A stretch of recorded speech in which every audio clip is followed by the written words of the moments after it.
Welcome back to another episode of Girlfriends Without Benefits.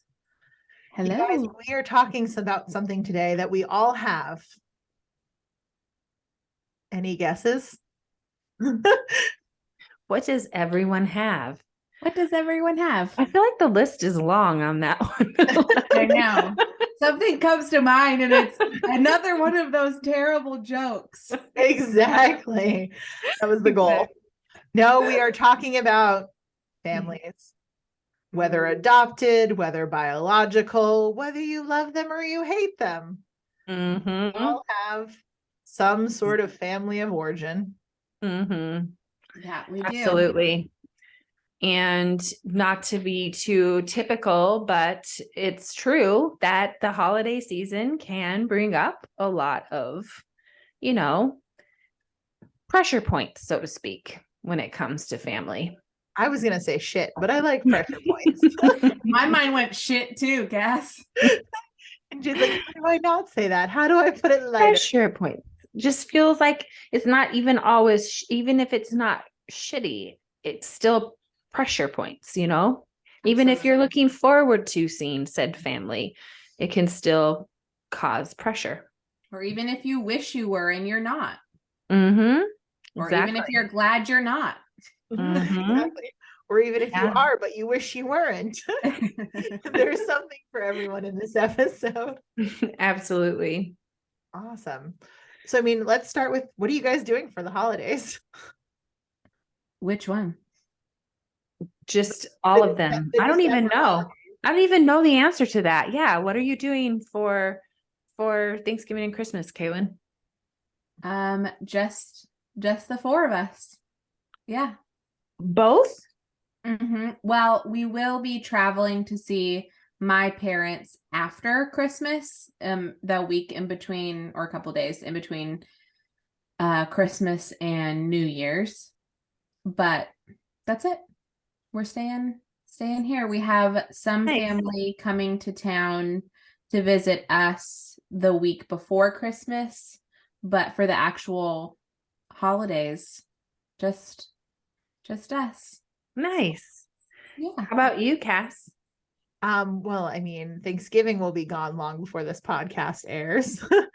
But I do get to see Jade about 2 days after Thanksgiving. I was just about to say, I'm coming to see you for the holiday so I'm like, technically, we're going to count that as holiday. Yeah. And then for kind of the Christmas, New Year's kind of time frame, we are just the four of us too. We are kind of laying low.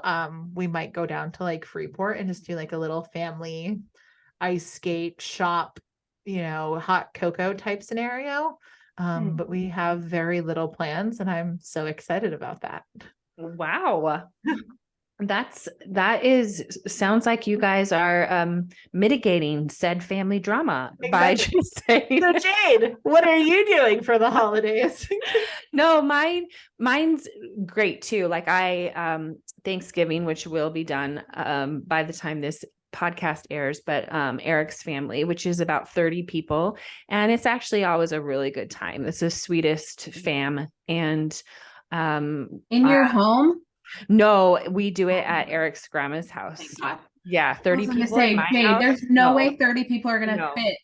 No, but the day before Thanksgiving, so tomorrow, we're going to have about 9 of us together, and we'll have a big meal too. So we like to eat around the holidays. And then I am going to see my daughter for the first time in 4 years, because I bought her a ticket, as you guys know, to come and see us for Christmas. So I am getting ready to see her.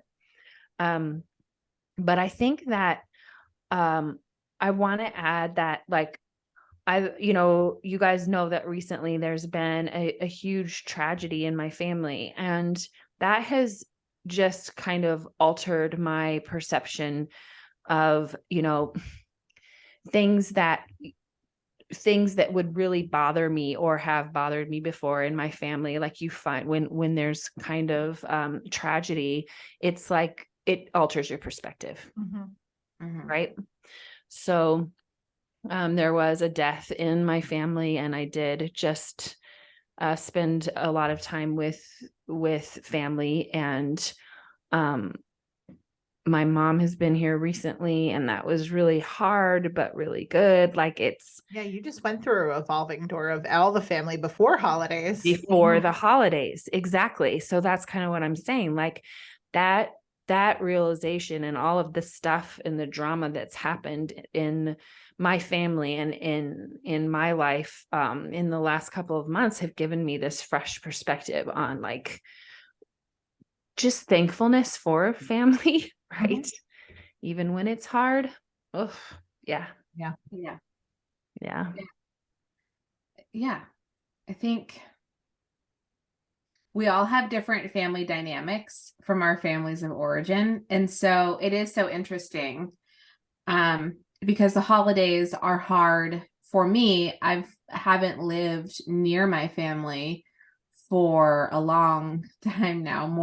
Most of my adult life has been, in a different state or a couple hours away from my family. And so the majority of holidays have not been spent with them. And that can also be really difficult when you want to see people, right? Even when it's not necessarily perfect, or even when there are annoyances or what have you, it's still like there are parts that are great. And so it's like, oh man, that would be really nice to spend the holidays together. And so there are parts that it's like, oh man, I wish I had that opportunity. And then there's also this like part of having your own family and creating your own Familial circle.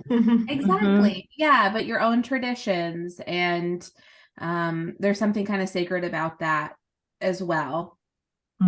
Which I feel like you're especially doing that, Cass, right? This is like you are needing to, especially from, your family and your childhood, just reinvent it, like completely build it from scratch. And even, it's funny because we're doing this podcast and I keep wanting to say things. And then I'm like, tread lightly, like you can't just be quiet. I would be saying things very differently if we weren't recording, right? But so for the sake of, the podcast, just trying to be careful about the way I phrase things, but I don't have to be. Let's go. but Cass, you are needing to, whatever way you look at it when it comes to your family, kind of build that from scratch. Talk about that. Yeah. So I think for me, I was just trying to think back when you guys were talking. I haven't had a familial, quote unquote, like my family holiday since I was 16 years old. And Thank God. Thank God. Yeah, they were laden with, inappropriate gifts and coal and just skipping of gifts in general and shame and guilt and all the other things. So it's a whole probably podcast for a different time. You're a better person because of it. But I haven't had one with like my direct family since I was 16 and I'm 34 now.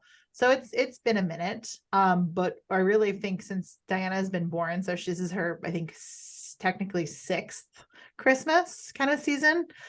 We've been able to like kind of curate what it is that we want to do for the holidays, what experiences we want to have, what relationships we want to have, what food we want to have, what traditions we have. So like now, even after Thanksgiving, we have on Thanksgiving, we have the tradition of waking up, and this year it's Diana's birthday, and doing cinnamon buns and watching the parade together and watching the dog show and then watching football. So like we've kind of like built our own like little ecosystem in that. And I love tradition. Tom's family didn't really like come from a lot of tradition. They don't like really like honor a lot of tradition and ritual. So that's something that he also loves and enjoys, and we've got to kind of create and foster together. But what's also interesting is while you guys are talking, I just started establishing a relationship with my youngest brother, who, I didn't have a relationship with for probably close to 10, 12 years. And we've started talking about like us getting together and like, what does that look like? And what is our familial, like, what do we want to carry on for? He wants to have kids. He's engaged now. Like what a semblance of a family can we have based upon, like our dynamic and our relationship, which is kind of cool and kind of something new for both of us. Yeah. Isn't that great and so redemptive that you can create that, how you want it to be created within your own bounds together. Yes. And completely separate from the bullshit that you guys were raised in, realistically. Yeah, and what's really Yeah. interesting about our dynamic is, considering he's let's see, 10 years younger than me. No, 11 years younger than me. We had a very different dynamic, and I moved out when he was, 4 years old. So like we had very different childhoods. Like I grew up almost as an only child with two parents who were very much in their addiction. He grew up kind of as an only child because one brother went with my dad. He stayed with my mom, with, a mom who was getting out of addiction, but who had a lot of other stuff that she was dealing with. So like both laden with trauma, but both very, very different. Same characters, same players, but just kind of and we've had a lot of interesting conversations about that, and about like, it was the same, but it was also drastically different. Yeah, you guys were raised by basically different people, even Correct. though they were the same humans. Characters. Yeah. Mhm. Yeah. Yeah. Same Yeah. souls, different people. Mhm. So Yeah, it's fascinating, all the different dynamics that one can have. And, to your point, Cass, like it can be a huge blessing that things are so not okay, that there is a complete cutoff and rebuilding from absolute scratch. I mean, what are we doing it aligned? Yeah, Sorry, correct. just had to plug that in. Like burn it down and start over. Like Yeah. so many people don't feel the ability to do that. There's so much pressure to still stay with family. Like, my dad's a piece of shit, but my mom really needs me, and she would die if I didn't come for Christmas, or, something. That's not my story. It's not what I'm saying, but that can be It's a common someone's story. Yeah. it's many Yeah. people's, where they feel like they can't burn it down and have their own traditions and family dynamic, because there's so much pressure and responsibility being heaped on them from the outside. Yeah, basically what I've seen a lot of times with the clients that I've worked out in kind of friend circles is they're like, well, I'll just wait till my dad dies. And I'm like, that's healthy. Like, I'll just keep going to whatever, do Christmas and like do New Year's, whatever the insert tradition here. And then someday he'll die and I'll do my own thing. And I was like, that's a great way of looking at it. I think that's a lot of people's story. Like they feel that kind of pressure. Yeah. That's crazy.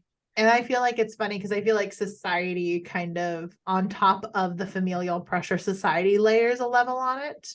Of like just thinking like through like commercials and what you see in like TV. Oh, the holiday movies. Like, oh gosh, vomit. Yeah. So I think that there's an element there too. That kind of comes into play with that. It's not good for me, but they're blood, so or they're my family, so I've got to do it. And it's like, was that the Sopranos Christmas special? Do you like? Do you though? Yeah. I'm similar but different, Cass, in that like my family, I also have such, strong boundaries with that. I kind of started over with, with my escaping from the cult. So like the boundaries that I made with my family in that have allowed me to feel zero pressure. And then on my, my dad's side, I didn't meet him until just a couple years ago. And I feel zero pressure to conform to any traditions from that side of the family. However, like he came and spent Thanksgiving with me just 2 years ago, and I barely knew him. And that was interesting and great and hard and good. But like, I still feel like I get to choose when and where I insert my family into my life in traditions. And that's a huge blessing. I have a question for you, Jade. What has it been like for your kids to see the change? Because I mean, we talk about Cass and her situation and how her and her brother were raised by the same people, but different people. And I think about the age gap between your oldest and your youngest, and all that has changed too, in the past 8 years, right? Yeah. And what that looks like from a holiday perspective. That's a really good question, because it was one of the hardest things. They will all say it's one of the hardest things, because I am a very traditional, like Cassie, you're talking about you and Tom and how important it is. And I know you are, Kaylin. Like, we do this and then we put up the tree and then here's the ornaments and I created, I was a stay-at-home mom for 17 years. I created very serious, very real traditions, and their ornaments, I left, my house with Everything. just my clothes, and their ornaments and all of their Christmas things were thrown away. So they literally, like, that was really hard for them to forgive Whew. me, and obviously their dad, for doing that, because those connections, those ties to tradition are so strong, just as human beings. Yeah. We're so tied. So I've had to spend a lot of time, and there's been a lot of tears and like anger, and the first 2 Christmases were incredibly uncomfortable because the kids just felt like, uncomfortable. Christmas, yeah. It wasn't Christmas. And so we've had to rebuild, but it's always possible. Have you guys made new traditions now, or have you kept any of those old ones that they really liked? Yeah, some new and old, some old. I mean, my head. I think if what? I was gonna say my head goes to like recreating, because I think of like ornaments from when I was a kid, and like, I don't know, cutting out the gingerbread, putting a ribbon on it, and then making an ornament out of it, and like stuff like that. Like I would totally recreate that with 20-year-olds. That's a good idea. I wish I did that, but I don't. I'm not crafty. You can still do it. You can. But like gingerbread, like Jack and I always make the worst gingerbread house in history, and we laugh and cry through the whole process. Like we're the worst at making gingerbread houses, but we're gonna do it. Those kinds of traditions. But I think all of my kids would say that they love that time of year again. But it was really hard. What is your favorite kind of family transition? I'm gonna take notes so I can, add like all of us, or just well, yeah, yours first, and then probably Kayla. Yeah. My favorite. It's not one thing. It's creating an ambiance that combines lights, music, walking, and eating, and just being together, just those elements, right? The coziness aspect. Like I just love, I feel like I spend like a whole month creating coziness. Like when I wake up, it's like, how can we be cozy? Like, it's just like this, and I think that my children feel that they want to be they're always like, want to come over and they want to be there, because it's always going to be cozy with good food. That's awesome. Kaylin, what about you? Goodness. Well, our family traditions have changed, I will say, through the years. Well, not necessarily changed, just kind of adapted it based on our environment. And so in the most recent years, post 2020, when we couldn't travel to see each other, or it's harder now to travel to see each other with children and all of that, from my side, my family of origin, so one meal, it's a food thing that we always make on Christmas morning. It started with my dad's mom. She made a sausage soufflé, and so we'd always go over to my grandparents' house and we'd have this sausage soufflé. And so Anthony and I make our own version of it that we like. So only our favorite things are in it, and we adapt it. My parents make theirs with their version, how they like it. And then my brother and his wife make their version. And we all have it. And that's literally the only thing we eat all day on Christmas Day. We have it for breakfast, lunch, and dinner. The only thing, and sometimes there's so much you eat it the next day too. Oh my God. But we've kind of adapted it, but that's our thing that we do. And yeah. So I I think that's one of those traditions that will probably continue, and our children will be like, oh my God, I don't want to have sausage souffle for another meal. And I think about growing up and it was like, oh my God, we're eating this again. But it's not Christmas without the sausage souffle. That's hilarious. And it just out of curiosity, is that the only time of year you ever eat that? Yeah. Oh yeah. That's the only time. You can't have it any other time of year because you eat it so much that you're like, I literally can't look at this recipe until next Christmas. That's amazing. Yeah, there's several specific food items that my kids would say equal Christmas for sure. I totally get that. Yeah. What about you, Cass? In your new like building of traditions? So I'll tap on food first, and then I'll tap onto the funny one that's my favorite. Our food is always seafood Christmas Eve. Yum. Just kind of the very biblical kind of Seven fishes. Feast of seven fishes. Yes. Exactly. Yes. We've I've done that one before. I love that one. That just always fits really, really well. And then I prefer something lighter because on the day of Christmas, generally we'll do like some sort of like porchetta or some sort of big roast. Just kind of within the family. And that's always really nice. It's almost like another like mini micro Thanksgiving, like kind of, very almost no breakfast, no lunch, and then just the meal. So quite the opposite of sausage souffle. Yes. But one of our favorite things for the past, I really say, since Diana was little, was to kind of pile in the car, blast obnoxious Christmas music, and go drive around looking at lights. And I don't know if you guys have ever seen, but the Christmas Stegosaurus is kind of our favorite. No. What the hell is the Christmas Stegosaurus? It is a blow up thing like a Santa.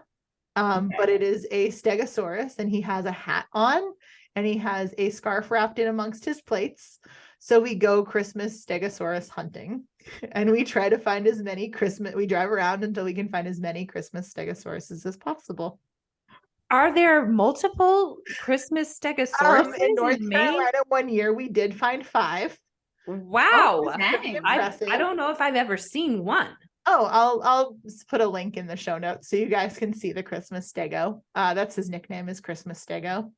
You can ask Tom too. You guys, he loves the Stego. And then last year in Maine, we only found 1. So we'll see. How long did it take you to find it? It was a while. Yeah. I'm thinking about, just how many people are even in northern Maine in the winter. I was gonna say, yeah.